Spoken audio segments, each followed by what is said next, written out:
আমার ডান পাশে আমার সার্জিস ভাই বসে আছে। আমাকে বলছে, হুজুর আমার বাড়ির সাথেই হচ্ছে মাঠ।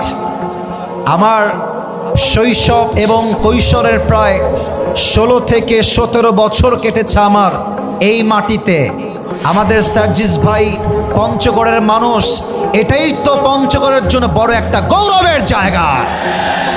আরে বুকের পাটা থাকতে হয়, বুকের কলিজা থাকতে হয়, তবেই জালেমের সামনে দাঁড়িয়ে নির্দ্বিধায় কথা বলা যায়। আমার সার্জিস ভাই তা প্রমাণ করে দিয়েছে। কথা যখন বলে সার্জিস ভাই, মনে হয় মুখ দিয়ে বারুদ বের হচ্ছে, বারুদ বের হচ্ছে।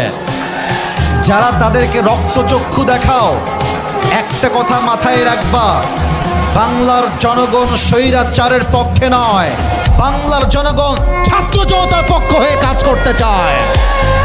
আমরা আগে মাহফিল করতে পারতাম, তবে ফ্রিলি কথা বলতে পারতাম না। দেয়ার ওয়াজ আ রেস্ট্রিকশন ইন আওয়ার প্রোগ্রাম। কথা বলতে গেলেই মাইক কেড়ে নেওয়া হতো, এমন করে ঠাস করে বাড়ি মারা হতো। কোনো বাপের বেটা থাকলে আজ আমার মাইক কেড়ে দেখা, তোর বুকের পাটা থাকলে আয়, তোর পিঠের চামড়া একটাও থাকবে না। আমার প্রিয় ভাইয়ারা, আমরা উগ্রবাদী হতে চাই না, আমরা মেজাজ দেখাতে চাই না। ইসলাম কাউকে আগ বাড়িয়ে অ্যাটাক করতে চায় না। ইসলাম শেখায় ডিফেন্স অ্যাটাক। যদি তোমাকে কেউ মারতে এসে তোমার চোখ তুলে নেয়, তুমি তার চোখ তুলবা, এটার নাম ইসলাম। কেউ তোমার পা ভেঙে দিবে, তুমি তার পা ভেঙে দিবা, এটাই ইসলাম। কেউ তোমার জান নিয়ে খেলবে, জান নিবে, তার বদলে তুমি তার জান নিবা, এটাই তো ইসলাম, ঠিক কিনা বলে? অতএব কিছু কথা বলতে চাই, জাস্ট একটা মিনিট কথা বলবো, মনোযোগ দিয়ে শুনবেন আমার কথাগুলো। আমাদের সার্জিস ভাই আমাকে বলেছেন, হুজুর আমি আমার আসন থেকে নির্বাচন করতে চাই। আমি কারো ভোট চাওয়ার জন্য এই মাহফিলে আসি নাই, আমি কারো পক্ষপাতিত্ব করবার জন্য মাহফিলে আসি নাই। Even though I was not 100% confirmed that Sarjis brother will be here, আমি জানতাম না তিনি থাকবেন, তবে তাকে দেখে আমার কলিজাটা ঠান্ডা হয়ে গিয়েছে। আমি জাস্ট এতটুকু বলতে চাই, অনেক তো দেখেছেন শাসন, অনেক দেখেছেন নীতি, এবার তাদেরকে ভোট দিতে হবে যারা এই বাংলার মাটিতে ইসলামের রাজ কায়েম করতে চায়। অতএব কাকে ভোট দিবেন, that's your own decision, that's your own choice. You have to take your own decision. I don't have any objection on it. আমার কোনো বাধা নেই, আমার কোনো অভিযোগ নেই। তবে সার্জিস ভাই সহ পঞ্চগড়ের প্রত্যেকটা মানুষকে রেখে মুসলিম হিসেবে দুইটা দাবি পেশ করতে চাই। নাম্বার 1, আগামীর নির্বাচনের পরে বাংলার মাটিতে আমরা কোনো নারীকে সেকেন্ড টাইমের জন্য ক্ষমতার চেয়ারে আর দেখতে চাই না। 2 নাম্বার কথা, আমরা এই দেশের প্রধানমন্ত্রী হিসেবে এমন একজন যোগ্য প্রধানমন্ত্রী চাই, এমন একজন যোগ্য কোয়ালিফাইড পারসনকে চাই। আমার দেশের প্রধানমন্ত্রী চাইলে জাতীয় সংসদে দাঁড়িয়ে যেমন বক্তব্য দিতে পারবে, আমার দেশের প্রধানমন্ত্রী চাইলে ঢাকার জাতীয় মসজিদ বাইতুল মুকাররমে দাঁড়িয়ে জুমার খুতবা দেওয়ার যোগ্যতাও রাখবে। এমন নেতা আমরা চাই কি চাই না? কারা কারা চাই, দুটো হাত তুলে আল্লাহকে দেখা দাও। আল্লাহ যেন কবুল করে, পড়েন সবাই আমিন।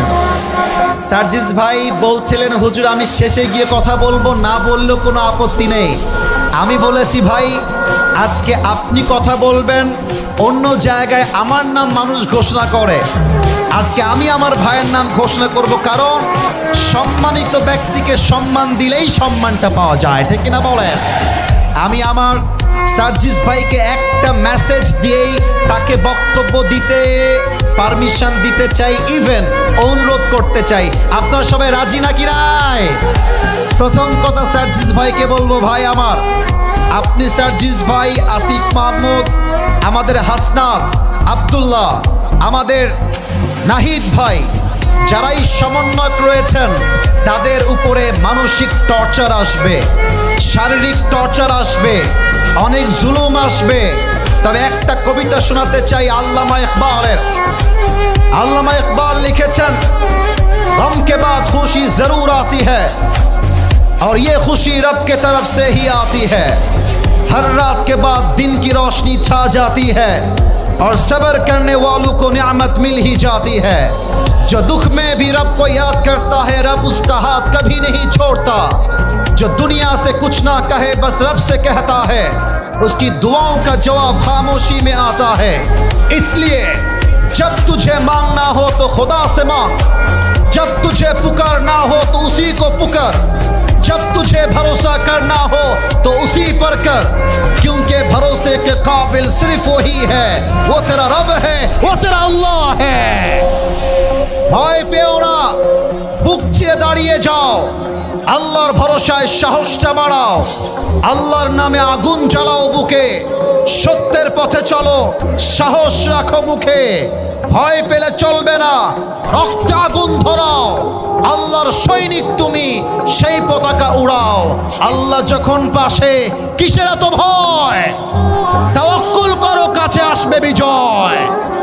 আধারে ভয় পেও না, আলো আছে আড়ালে, অন্ধকার পালিয়ে যাবে তুমি উঠে দাঁড়ালে। অতএব ভয়ের কোনো কারণ নাই।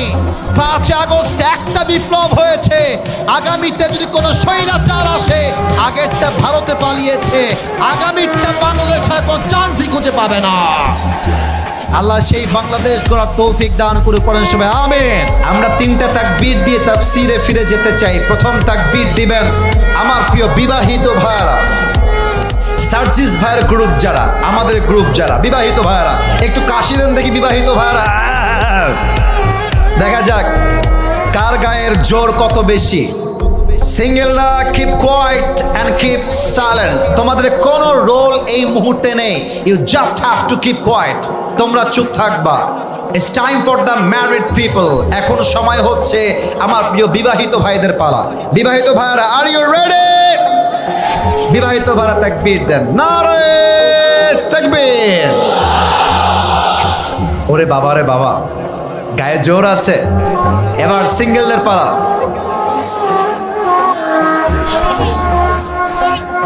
সিঙ্গেল আর একবার কাশি দাও দেখি। সার্জিস ভাই বলছে নড়ে চড়ে বসছে সবাই, নড়ে চড়ে তো বসবে। আপনি যদি আগামীর আসনে পাশ করতে পারেন, প্রত্যেকটা যুবককে কানে ধরে ধরে বিয়ে দেওয়া লাগবে। এবার সিঙ্গেলদের পালা। সিঙ্গেলরা দিয়ে কেমন পাশ করতে পারে কি পারে না। লিল্লাহি তাকবীর। বিবাহিত ভাইরা আমাকে মাফ করে দিবেন। আমার সিঙ্গেল ভাইরা আজকে কমপক্ষে 40 নাম্বার বেশি পেয়ে পাশ করেছে, ঠিক কিনা বলে? It's time for all the people. কাউকে মাইনাস করা যাবে না। এবার আপনারা তাকবীরের স্লোগানে প্রমাণ করবেন, রংপুরের মানুষ, পঞ্চগড়ের মানুষকেও কাপুরুষের বাচ্চা নয়, সব বীর পুরুষের বাচ্চাগুলো আমার সামনে বসে আছে। এরা নারে তাকবীর, নারে তাকবীর। আল কোরআনের আলো, আল হাদিসের আলো, কোরআন হাদিস যেখানে, আলেম ওলামা যেখানে, পঞ্চগড়বাসী যেখানে, আমাদের সার্জিস ভাই যেখানে, আল্লাহ যেন কবুল করে। পড়ে সবাই আমিন। Let's talk about the main topic which is তাফসীর। আমরা আজকে লম্বা সময় কথা বলার চান্স পাবো না, বিকজ আমরা চাই ওয়াজটা কম হোক চলবে, বাট ফজরের নামাজটা জামাতের সঙ্গে নো নো নো মিস করা যাবে না। কথা ঠিক আছে কিনা বলেন সবাই আপনারা? অল্প কথা বলবো, but that should be constructive. সাজানো গোছানো গঠনমূলক তাফসীর করতে চাই অল্প সময়ে। আমি কোরআন থেকে তেলাওয়াত করেছি সূরাতুত তাওবার 100 নাম্বার আয়াত। দেখা যাক পঞ্চগড়বাসী বেঁচে আছে না মারা গেছে, বলেন সবাই। সূরা তাওবার কয়শো নাম্বার আয়াত? না, আওয়াজটা আসে নাই, আর একবার কয়শো? আচ্ছা, এটা 11 পারার 2 নাম্বার পৃষ্ঠার 1 নাম্বার লাইনে রয়েছে। এমন একটি সূরাটার নাম হচ্ছে সূরাতু আত-তাওবা। আমি আয়াতটা পড়ব, তেলাওয়াতের পরে ট্রান্সলেট করব, and then I will start to talk about main topic, central theme নিয়ে আমি কথা বলতে চাই। আসুন আমরা কোরআন তেলাওয়াতে যাই তাফসীর করবার জন্য। কেউ যদি উঠে যায় ও লুঙ্গিটা টান দিয়ে ধরে বসায় দিবা, বাট লুঙ্গি যেন খুলে না যায়। আর কেউ যদি উঠে যায় তাফসীরের মাঝে, সোজা কথা, সাপটা কথা, হে বেটা বউ পাবে না, বউ পাবে না, বউ পাবে না, ঠিক কিনা? বলো বলো বলো বলো। মিয়া চায়ের দোকানে বসে বসে ঘন্টায় ঘন্টা আড্ডা মারেন, তখন টাইমের খেয়াল থাকে না। একবার ফেসবুকে ঢুকলে 3 ঘন্টা সময় নষ্ট হয়ে যায়, আর তাফসীর মাহফিলে আধা ঘন্টা বসা যায় না। এটাই তো মুনাফিকের পরিচয়। আসুন আমরা আয়াতে ঢুকে যাই। আউযু বিল্লাহি মিনাশ শাইতানির রাজীম। والسابقون الأولون من المهاجرين والأنصار والذين اتبعوهم بإحسان.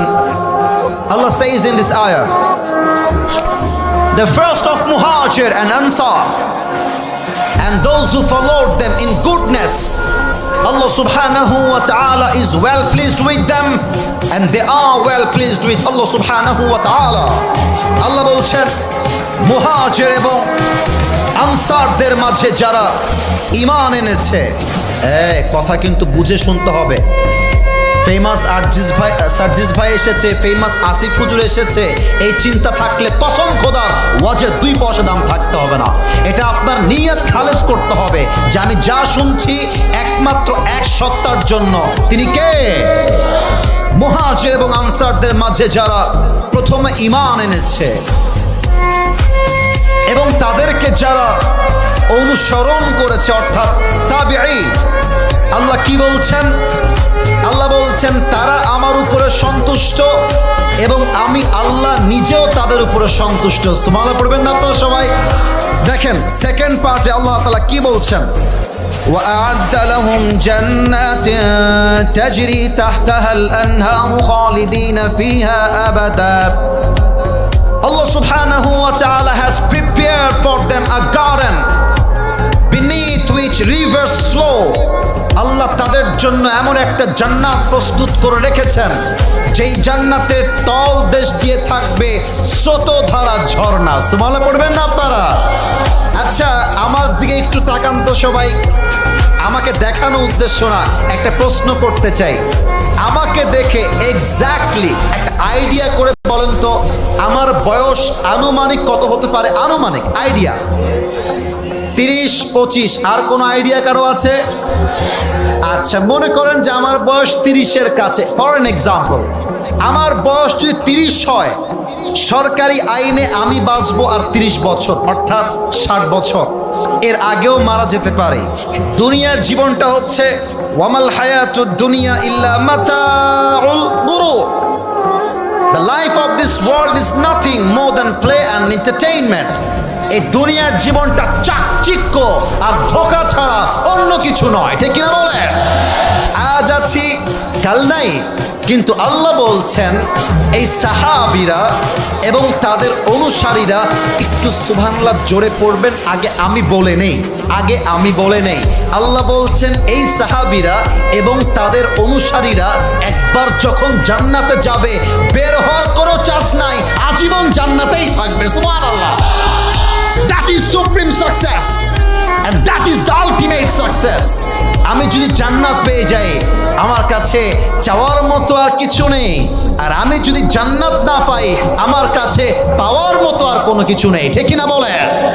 এই আয়াতের আলোকে অল্প সময় আমি আবারও আবদার রাখছি, আগামীকাল এই মাহফিলটা পুরো বাংলাদেশে ছড়িয়ে যাবে। পঞ্চগড়ের মানুষকে জাস্ট 30 মিনিটস, আধা ঘন্টা ধৈর্য সহকারে ওয়াজটা শুনবার আবদার করছি, কারণ আপনাদের সাউন্ড আগামীকাল পুরো বাংলাদেশে প্রমাণ করবে পঞ্চগড়ের মানুষ যারা আমার সামনে বসে আছে একটাও বিড়ালের বাচ্চা নয়, সব সিংহের বাচ্চাগুলো আমার সামনে বসে আছে।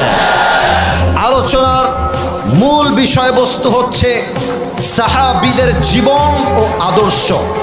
এবার আমি বললাম, এবার আপনাদের পালা, সবাই বলবেন, আমার সার্জিস ভাইও বলবে সাহাবীদের জীবন ও আদর্শ। বলতে এত জোর লাগে মিয়া, এত সময় লাগে? সাহাবীদের জীবন ও, আমি এ বিষয়ে কথা বলতাম না, নিয়ত ছিল না, কিন্তু আপনাদের সার্জিস ভাইকে দেখে, এলাকা দেখে, মাহফিল দেখে মাই ইন্টেনশন